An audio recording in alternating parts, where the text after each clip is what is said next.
নদী আমার ভালোবাসা। বড় লোকের মেয়েকে ধরে যাতে ওঠার সিঁড়িটা ঠিকই চিনিছি, কিন্তু তুই বুঝতে পারিসনি চায়ের দোকান থেকে ডিপার্টমেন্টাল স্টোর উঠা যায়, কিন্তু আকরাম শিকদারের জামাই হওয়ার স্বপ্ন তোর কোনোদিনই পূরণ হবে না রে। আমার স্বপ্ন অবশ্যই পূরণ হবে। যাতে ওঠার সিঁড়িটা আপনাদের মতো লোকেরা খুব ভালো করে চেনেন শিকদার সাহেব, তাই পড়ে যাওয়ার ভয়টা আপনাদেরই বেশি। আমরা গরিবরা মন দেই মনের জন্য, ভালোবাসি প্রাণের তাগিদে। সেই ভালোবাসা প্রাণ থাকতে কেউ কেড়ে নিতে পারবে না শিকদার সাহেব। শালি সাল রে, তোর প্রাণটাই আমার দরকার। বিশাল, বিশাল, তোকে তোকে কে মেরেছে বল বিশাল? আল্লাহ তো বড় হাত কাকে দিয়েছে, তোর মুখে রক্ত দাগ লাগিয়ে দিয়েছে। ভাইয়া তুমি ব্যস্ত হয়ে না তো, ও কিছু না। খবরদার মিথ্যে কথা বলবি না। আমি যে ভাইকে এতটা বছর একটা টুকা লাগতে দেয়নি, সেই ভাইয়ের মুখে রক্তের দাগ, কার এত বড় সাহস? নদীর বাবা।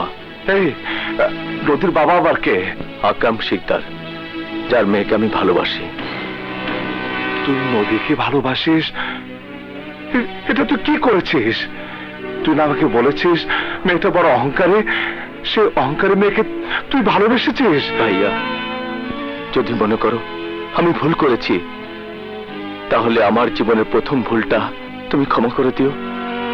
কিন্তু নদীর বাবার জন্য নদীকে তুমি ভুলে যেতে বলো না ভাইয়া, ভুলে যেতে বলো না। বিশাল, তোর যে কোনো আবদার আমি আমার জীবনের বিনিময় হলেও মেনে নিব। আরে তুই যদি আমার জীবনটাও চাস, আমি হাসতে হাসতে তাও দিয়ে দিব। কিন্তু ভাইরে, আমরা আমরা নিচু তলার মানুষ। তুই এত বেশি উপরে হাত দিয়েছিস যে হাতটা পড়ে যাবে। তোর এই পুরো হাত দেখে আমি আমি সহ্য করতে পারবো না, আমি সহ্য করতে পারবো না। কি বলতে চান উকিল সাহেব? বলতে চাই, হাতে বন্দুক থাকলেই অনেক সময় বাঘকে ঘায়েল করা যায় না, জাল ফেলতে হয় জাল।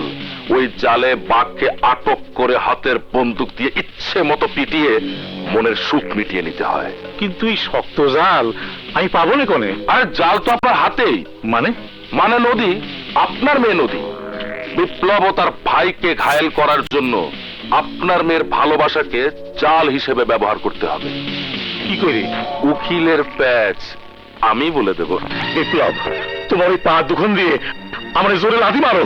কি কি বলছেন আপনি? আমি ঠিকই বলছি। আমার মতো একটা বাজে লোকের যা করা উচিত তোমাকে তাই করতে বলতেছি।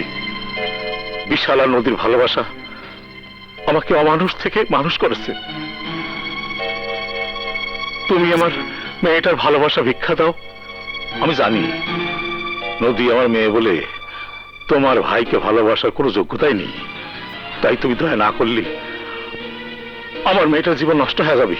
বাবা, তুমি আমার ভালোবাসার জন্য নিজেকে এতটা ছোট করবে আমি ভাবতেও পারিনি।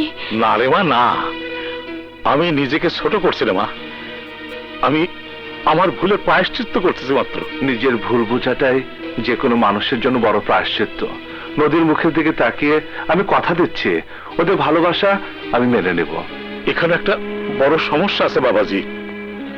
চার ভাই লম্পট জেল হাজতে, তার বোন কি করে বড় মুখ নিয়ে তোমার ঘরে বউ হয়ে যাবি?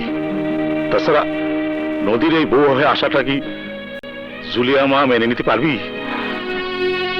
ভাইয়া, বাবা ঠিকই বলেছে, তাই আমি আপনাকে অনুরোধ করে বলছি, আমার মুখের দিকে তাকিয়ে জুলিয়া আপাকে কেসটা তুলে নিতে বলুন। আমার বিশ্বাস আপনি বললে জুলিয়া আপা না করতে পারবেন না। আপনি না করবেন না ভাইয়া, প্লিজ।